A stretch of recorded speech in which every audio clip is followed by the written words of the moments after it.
So, looks like I'm doing another one of these again. Today, I recently found one of my favourite shirts again from one of my favourite bands and figured that it would be a good day to review one of their albums. And the album that I'm going to be reviewing is Teen Suicide's It's a Big Joyous Celebration, Let's Stir the Honeypot. Teen Suicide, Maryland-based lo-fi power pop, kind of. Very, very good. Kind of pioneered the modern sound of, tape kind of thing, I mean, their first EP, well, the first two EPs, demo and EP, Bad Vibes Forever and DC Snuff Film were both recorded through a microphone, through a laptop microphone to kind of show you how lo-fi these guys got. And there was not a lot of people really talk about Bad Vibes Forever that much because it's produced in such a way that it's really hard to listen. Not in the way that Filth or something might be, but the amount of reverb found on it is to the point where you can barely make anything out. Especially not Sam Ray's lyrics, which is why when DC Snuff Film dropped in 2012, the inclusion of lyrics, as with every future release until Big Joyous Celebration, unless you're on their official Bandcamp, every release minus some songs on the demos, rarities, and other stuff, and in 2013, and Bad Vibes Forever have lyrics, apart from the remasters.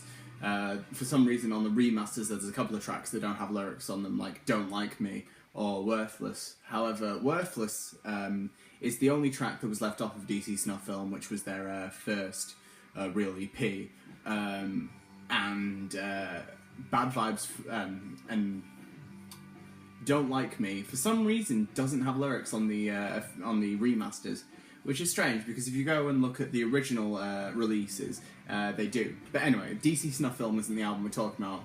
I will very, very probably do a review of that at some point soon. DC Snuff Film is one of my favourite, if not my absolute favourite EP of all time. It's the Big Joyous Celebration, Let's Stir the Honeypot was their comeback album and their second full-length album. The first being I Will Be My Own Hell Because There Is a Devil Inside My Body, which is also a great album. Really, just stunning. But anyway, 26 songs. Not what we expected from a band that, all of their releases were under half an hour at this point. But it's 26 songs long and ranges a bunch of styles. I mean, it is quintessentially Teen Suicide, but it branches off into various nuances. Like, there's a couple of tracks on here that are incredibly slow with just Sam Ray and acoustic guitar, almost like Swallow off of I'll Be My Own Hell. However, there is one track on it in the middle which seems completely out of place, called Beauty, which is like a 2-3 minute noise track with Sam Ray screaming over the top, "I'm waiting on your beauty." The lyrics on the physical release are found in a booklet that comes with it, I believe, but I don't think I have the... Yeah, I've got the booklet. The version I got came with a comic book and and this t-shirt. The comic book is currently elsewhere, and the t-shirt I am currently wearing. The t-shirt's very good quality, by the way. I'm not sure if you can get it anymore, or if it was a pre-release only dealio. Really need to find some way of hanging that up properly. But yeah, the printed lyrics on this whole sheet for Beauty just says, I'm calling on you, Beauty, I'm waiting for you to call my name. Yeah, Beauty. I'm waiting for you to call my name. It's a very, very nice quality piece of paper. It's laminated, almost, but not like laminated to the point. It's kind of... It feels like it would be hard to rip. It's very satisfying. And this pressing that I own is the Oxblood in Clear in Golden Clear, first pressing out of 300. The second I heard that Teen Suicide were going to be releasing a second album, I hopped them out immediately. But over this 26 track long album, it's an incredibly interesting journey through Sam Rai's life, because it feels like at some points he's talking about the stuff that he's writing about the things he used to write about from a more mature perspective.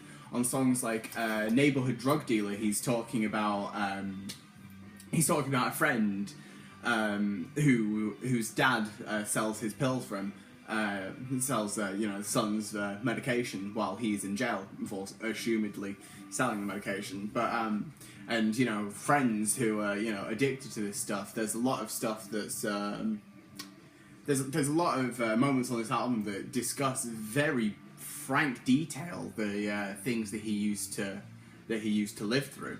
And songs like Neighborhood Drug Dealer are especially interesting when you go back to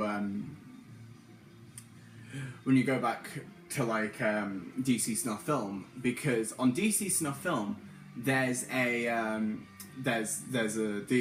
EP opens up with a track called Everything Is Fine, which the first lines are, I made friends with a creep, he sticks a needle in his arm while I'm lying in my bed, he takes everything I had and everything is fine, showing Sam Rai's denial almost of his friend's addiction. And on this album it shows Sam Rai as a much more mature person, looking through everything that he went through.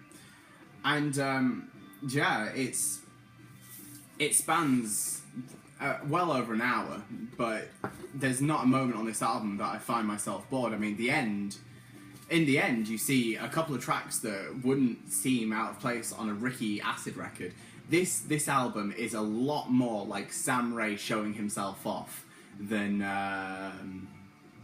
the Teen Suicide we used to know. I mean, Teen Suicide started off as Sam Rai and Sean Klingiston, guitarist and drummer, recorded in their school's library, but at some point between then they got a drummer and a second guitarist, which they were touring with. Now, as far as I'm concerned, they've now returned, as far as I'm aware, they've now returned to the original sound, the original lineup, under the name King Salmon Fish God, because they thought the name Teen Suicide was problematic, as very understandably it could be seen to be. However, that doesn't mean that the music that they make is going to be any worse or different. It could just return to this sound, just with a label behind them. Personally, I'm looking forward to whatever they release next, but you've got to be some kind of wary. But all in all, this album goes through a number of emotions and places and feelings, and it's an incredibly interesting listen, especially if you have to read the lyrics along with a lot of the Teen Suicide releases, because they do, thanks to the recording style of it, you do get a lot of times where the music kind of overbears the lyrics. But for a band like Teen Suicide, that's not always a good thing, because the lyrics are incredibly poignant at points. But although they are also sometimes humorous, they don't take themselves that seriously. On, for example, on I'll Be My Own Hell, there's a song where they they actually sample The Simpsons, and on Goblin Problems, the track Hayden's getting a DDR pad opens up with that one sample of Gucci Mane with his bar chain. Do you want to hear the blunt? Bar smoky, he's smoky. Yeah, you know the one about. But yeah, and there's actually a couple of lines on this album that seem almost humorous, like it's just a pop song. Kind of takes a very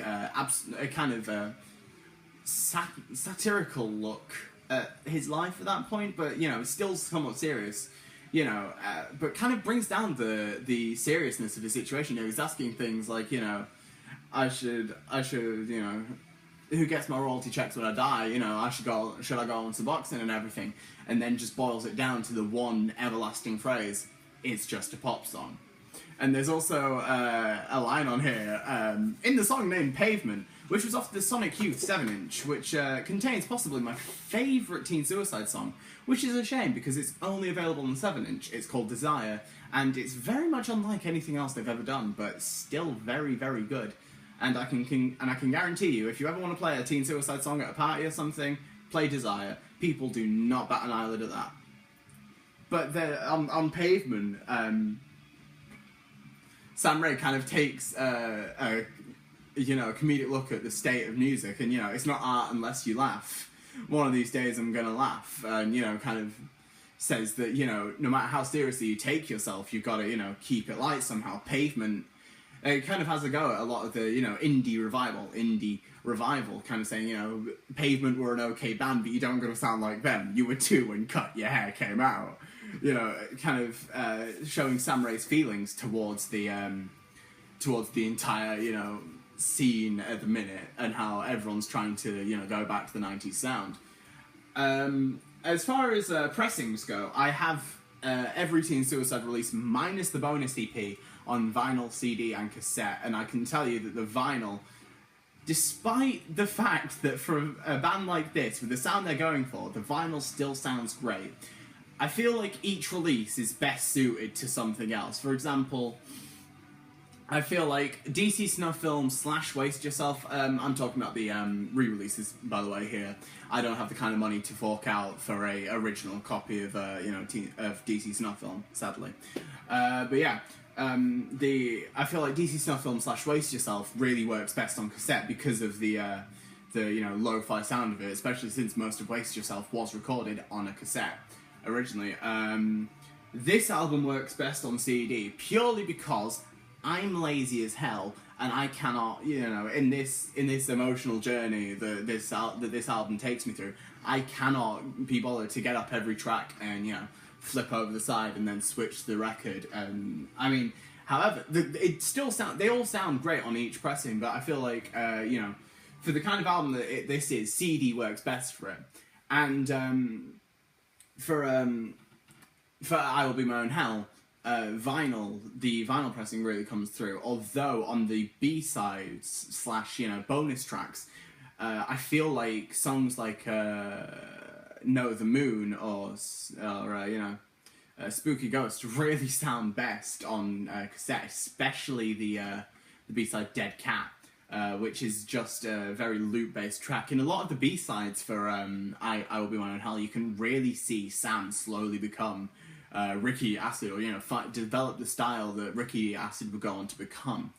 And so yeah, I mean, they are still being pressed, thankfully, because Teen Suicide got really big in their hiatus. They released all of their stuff from 2011 to the start of 2013 when they released Rarities, and then went on hiatus for 2 years. But in the meantime, apparently we're writing this record, and you can really hear the dedication they put into it. It is a labour of love, and personally, I find it the easiest album to access for first-time Teen Suicide listeners, because there isn't the abrasive, almost lo-fi production.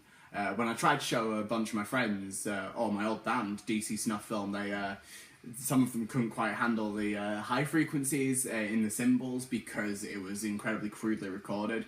I'll Be My Own Hell was written at a very difficult point of Sam's life, and the record really shows that. There are a lot of... Oh, shit! Oh, God.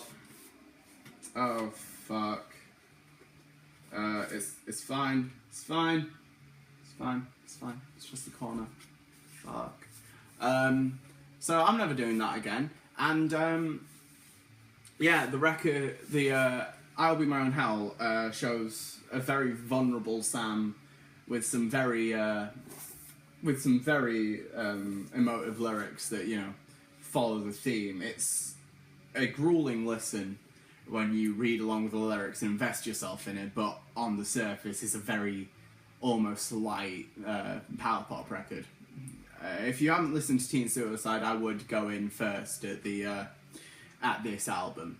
But if you're already into lo-fi and lo-fi production, then to be honest, you probably already listened to Teen Suicide, but if you don't, my personal recommendation is DC Snuff Film, as I find it to be one of the greatest EPs ever written.